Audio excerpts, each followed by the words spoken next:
Hello guys and welcome everybody. Today we're gonna talk about Mewgenics Act 1 classes. Yes, so congratulations everybody who beat this Spidey, who beat this annoying cat from the graveyard who tried to avoid your attacks. That fight was kinda tough for me, to be honest. And comment down below on how was your experience so far. Do you like the game? Do you like the difficulty and so on? For me, actually, I feel like the difficulty is kind of okay. It's not that this game is really difficult, but I see like it has some should I say, like space for mods in the fish, and it's gonna be like some Kaizos, I guess, for example. I don't know, it's gonna be cool if you have like some Kaizo difficulty or so, Kaizo mods to spice things up. Let's talk about the classes. That's what we are thinking about. So I have some thoughts that I'm gonna share with you guys today about every like class that we see right now. Maybe you don't know, maybe you like do not play every one of them. So I'm gonna show you some thoughts about like archetype that you can build with these classes and just have a good fun. Let's go. So we start with the Colorless, easy one, because like I just added because, you know, you guys need to understand that if you like somehow lose your pet in the ramps, or you destroy his corpse, there is a chance that you will get the Colorless pet inside of your team, or if you just don't bring any classes to your pet as well, so you can use all Colorless. And downsides of it, of course, more than upsides. So of course, you know, D tier, no comments right there. The next one is the thief. I guess the thief is kinda important one. So I guess it's definitely S tier, and I'm gonna tell you why. So this is the most important unit if you want to generate more coins. So this is the vacuum cleaner from your team. So it has some passives that allows you to you know, grab some coins, generate more coins, or grab like all your coins from the battlefield. So because of that, you definitely need to bring this one if you want to speed up your like progress outside of like battles. If you want to progress your furniture, your how should I say, like any upgrades on your game, depends on your money actually. Because more money you have, the more like food you can get, the more you understand the process. So this one is specifically not only because you can grab a lot of coins. This is like the one way how to build the rock, and the otherwise you're not gonna get like these upgrades all the time basis, because it's a random thing. And if you don't get it, you'll probably get something really freaking stupid OP. I should say like a lot of critical hits, like more damage and backstabs. So this is a killing machine. It's so from one hand you can use it as a vacuum cleaner, from the other hand it's a freaking killing machine. And it gonna broke the game early on. It's so simple because of how like the multiple so damage scales will be with multiplications of backstab, with critical hits and so on and so forth. And like one damage it's not only one damage, it's like 4 damage right now, because it's like times 4. And you understand the point. And of course you not again only get one attack, you get multiple attacks, and you understand the point. It deals a lot of damage. It's fucking stupid and insane. I think it's also like the best damage dealers right now in the game. Otherwise, I hope that they just fix it and beat like with the minus strength, minus dexterity, but still a lot of movement speed, great unit. Next one is Ranger. Ranger is kinda decent, I should say.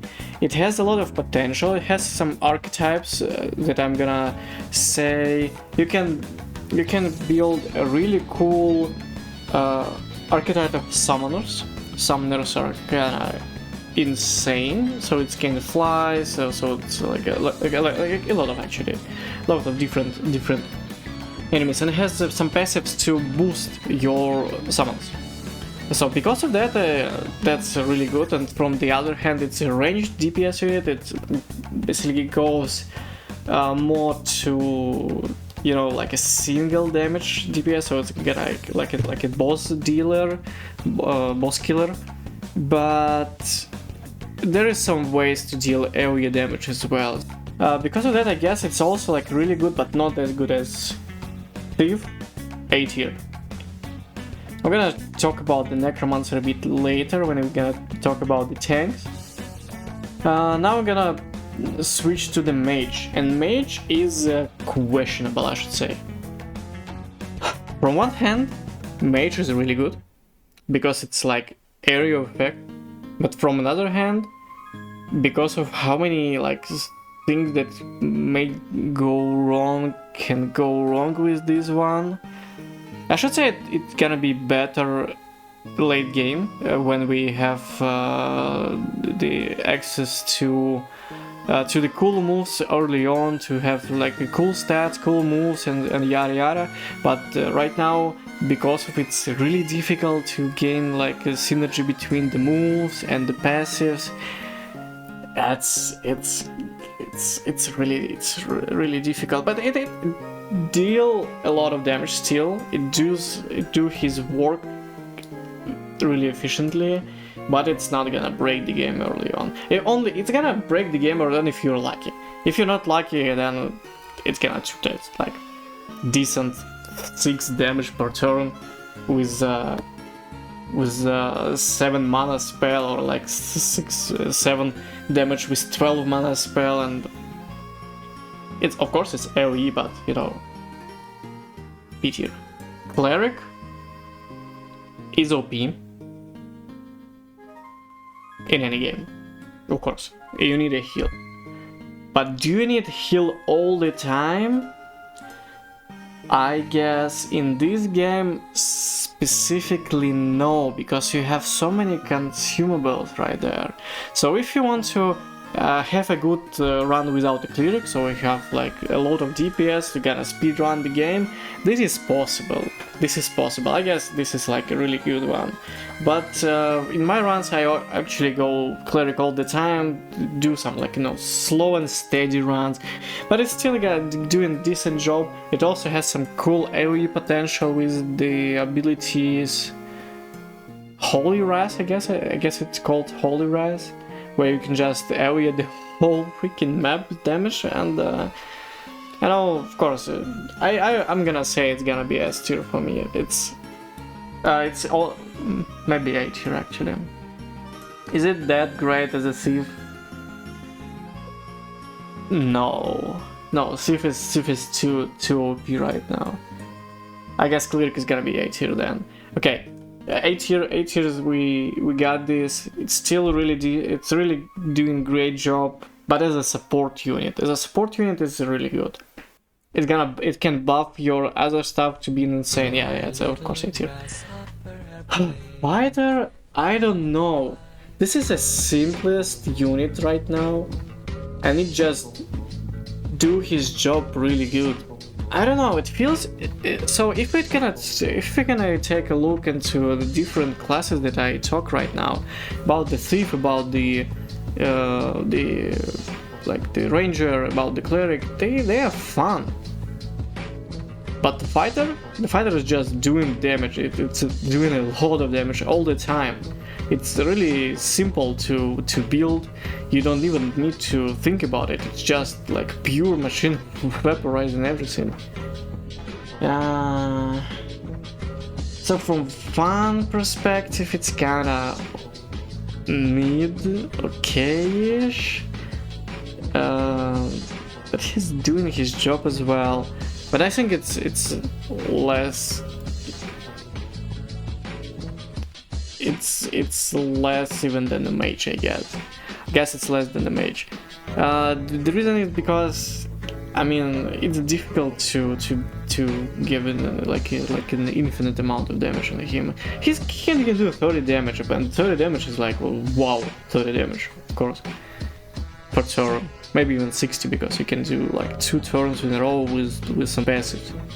Otherwise, yeah, it is what it is. Next one, the tank and the Necromancer. If you don't know, actually, guys, if you never see this icon yet, so this is a Necromancer that you gain after you defeat the graveyard, I guess. Yeah, the graveyard boss, because yeah, Necromancer graveyard is kinda makes sense, you know. Both of them are doing the same role. This is why I'm gonna stop with. I'm gonna talk about the DPS first, about the Cleric, supports and stuff. From my opinion, tanks and the Necromancer, of course you can do like a tank and Necromancer tank and Necromancer like build. But from my hand, those two are just doing the same role right now. So the tank is not only just to, you know, absorb some damage, but also like doing the utility stuff. Let's talk about the tank first, okay? So one role of the tank is just, of course, being the sponge, like a damage sponge for your team. He's doing insane of this job. You get a lot of really good passives that can boost your shield, increase your max HP and something like this. Turns, of course, and being a sponge is like one way, and I guess like most people think this is the only way how to play a tank, but no, another one that makes him, in my opinion, freaking S tier unit as well. The thing is, eat rock. If you don't know yet, you can demolish any unit in the game with 2 moves. And this is the only class can just kill anything, like 999, I don't care. Health with 2 moves. This guy. And this is amazing. I like that the developers are just like, oh, whatever. This guy is just really OP, and that's it. But it's of course it's 2 moves. It's you're not gonna do this every run with this unit, but still it is an opportunity to have a build with this one. And this is not the only build that you can use. I guess this unit has most amount of builds right now, and it has so many utility on the board that I don't know. It can do anything. It can toss. It can fragile. It can crowd control. Yeah. I was thinking about the crowd control stuff. Because of that, I guess the tank is in S tier. It's better than Cleric, of course. It's better than Ranger, better than Rage, the Mage, the Fighter. It's gonna stay in S tier. And the last one, the Necromancer. This guy is fun. This guy is awesome. But it also deals with the same stuff as the tank, as I say. He cannot petrify, like eat rocks and stuff, unfortunately. But I mean, you can with the rerolls, of course, you can do this. But that's not what you can do in the beginning. It can heal himself with some lifesteal. And this is the way how he's doing the sponge stuff, what I'm supposed to say, as a tank. Because, of course, if we talk about the Necromancers, we want to talk about like the cool stuff, the summoners, but it's not the case here. You can do this like 50% of the time, but other than that, it can do some debuffs as well. It can do some weaknesses. It can do some I don't know, there was a status that's called Soul Link as well. Just status that makes to enemies, I guess, deal the same amount of damage to each other. So I don't remember, guys. Comment down below what, so if you already find the soul link as well. And because of that, it's not that good of utility anymore as another time. Because of that, I guess I'm gonna stay as 8 here. Because skeletons are fun. Summoners are fun. Guys, this is my opinion. I guess that's all from me right now. So hope you enjoy. Comment down below what you think about this. Peace.